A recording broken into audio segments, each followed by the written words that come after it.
রাতের নিস্তব্ধতা ভেঙে হঠাৎই ভয়ঙ্কর শব্দ এক মুহূর্তেই মাটির সঙ্গে মিশে গেল একটি পুরো ভবন। হঠাৎ তিনতলা ভবন ধসের ঘটনায় আতঙ্ক যেন ছড়িয়ে পড়েছে পুরো এলাকায়। হঠাৎ করে কেন ভেঙে পড়লো তিনতলা একটি ভবন? কোনো ভূমিকম্প হয়েছিল কি, নাকি নির্মাণের দুর্বলতাই ডেকে আনলো এমন বিপর্যয়? ভবন ধসে পড়ার এই ঘটনা এলাকায় ব্যাপক চাঞ্চল্য সৃষ্টি হয়েছে।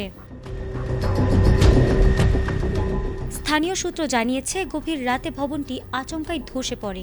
মুহূর্তের মধ্যে চারদিকে ধুলো আর চিৎকারে ভয়াবহ এক পরিস্থিতি তৈরি হয়। আশেপাশের বাসিন্দারা দ্রুত ছুটে এসে উদ্ধার কাজে হাত লাগান এবং পুলিশকে খবর দেন।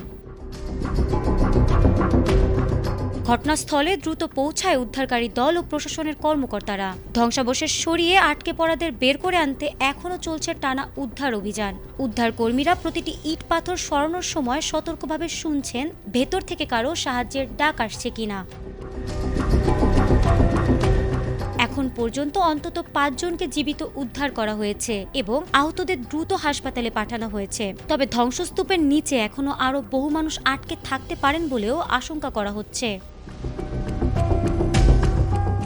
স্থানীয় বিধায়ক ও জেলা প্রশাসক ঘটনাস্থলে উপস্থিত থেকে উদ্ধার তৎপরতা তদারকি করছেন। ভবনটি কিভাবে ধসে পড়ল, নির্মাণে গাফিলতি ছিল কিনা তা খতিয়ে দেখা হচ্ছে।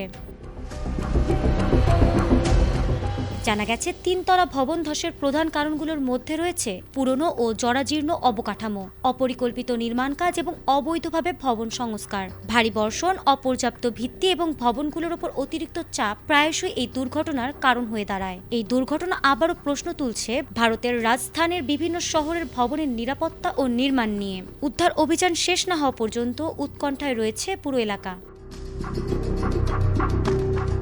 ফারহানা হক, এটিএন বাংলা।